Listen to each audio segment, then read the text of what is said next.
Hi YouTube, it's me. I'm an alien. Today is April 16th and it's my second anniversary. So by what I mean by anniversary is it's the second year that I've been living in my van. And it's really great. I'm really loving the van life. Um I'm just really grateful to have a roof over my head that doesn't leak. I don't have a leak in the roof. I don't have any mold, no mushrooms growing. And it's just a nice, safe shelter. Like, if you think about it, I could be living in a tent or in a sleeping bag on the ground, be all cold and vulnerable. And a van actually is a really safe place to live, and it provides a roof over your head. And I've been cooking lately. I stopped being all scared of my camp stove, and I bought a new one and made some grilled cheese and some coffee. But unfortunately, I spilled the coffee all over the floor, and now I'm gonna have to do some spring cleaning. Doesn't feel like spring though. Last night we had an ice storm, and I finally got to put my ice scraper to use after for the second time this year. And it's weird because it was 80 degrees the other day. And so I'm not liking this cold weather at all. I drove all the way to the east coast of Jersey just to go to the beach, and now it's cold again, so I'll have to stay here for maybe a week till it warms up so I can finally go to the beach or something. As far as the whole living in the van situation goes, well, yeah, the first 6 months of my living in a van was complete nightmare. It was just horrible because I had a horrible van. I bought this 1993 clunker, and it had no ignition, and it was breaking down 3 times in the first 3 weeks. And so after 2 weeks of living in a van, I gave up and I moved back in with my mom until I saved up enough money to get the van fixed. And I almost sold the van during those first 2 weeks. I almost just totally sold it to one of those junkyard places, but they told me they wouldn't take it without a title, so I stuck with it. I got it fixed and I moved back in. I didn't have anything when I moved in the van. I just moved into it with nothing, with a bunch of clothes, a blanket, a pillow, and a container to pee in, and some food, some grocery bags, and I was good to go. Don't forget a water bottle. Some of the other van dwellers are very high tech. They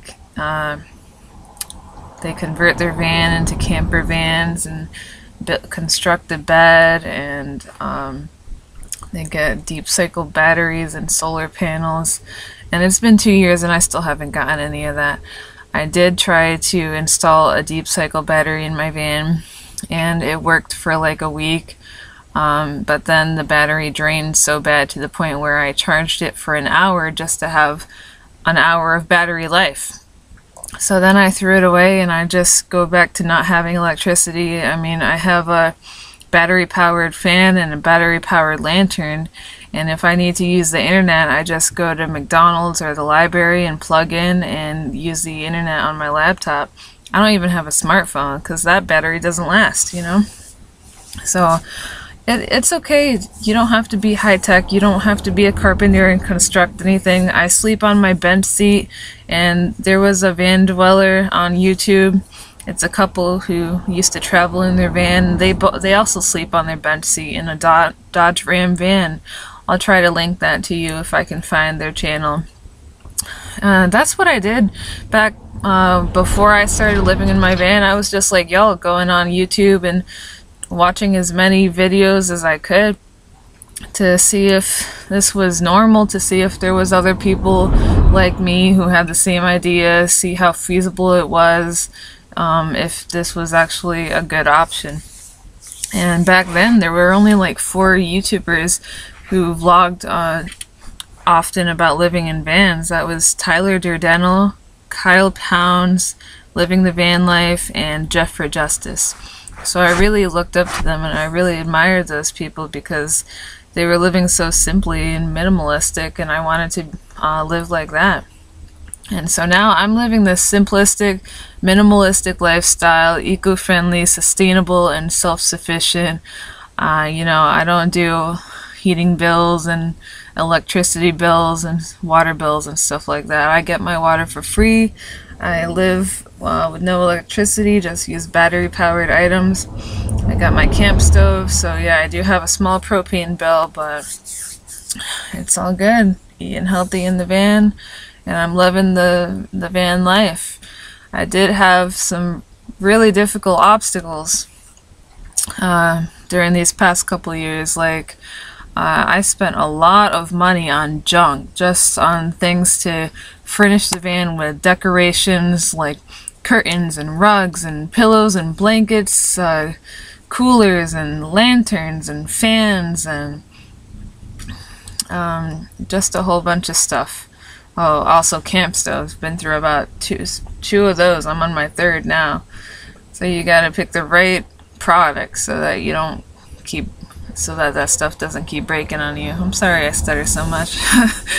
But yeah, I ended up throwing away all that crap, all that stupid stuff. I ended up throwing it all away during the infestation in my old van. I had tons of roaches and water bugs, and I got rid of them using 3 bug bombs, which actually made me sick. I was so dehydrated, I was afraid I had come down with diabetes, but luckily that was just poisoning from the pesticide. So I had all these dead bugs all over my van, and I got them out by sweeping them out. And my van dwelling friends told me I need to throw away everything in the van, so I did. I took away all that stuff, all that expensive stuff that I bought for my van. I just threw it away.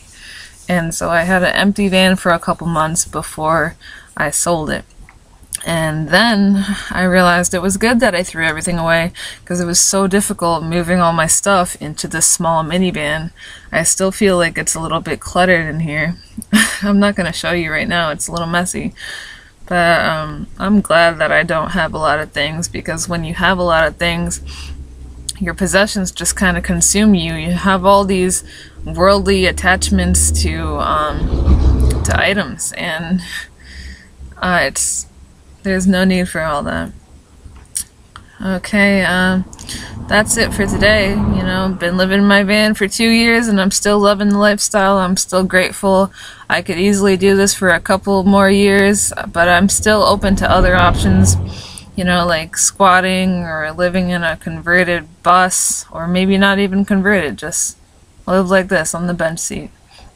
Okay, thank you so much for subscribing, everybody. I hope you feel inspired to go out and live in a van. Remember, you don't have to be a carpenter, you don't have to do all this construction, making a bed and shit. Just move your stuff into the van and sleep on the bench seat and get to it. Start saving money today.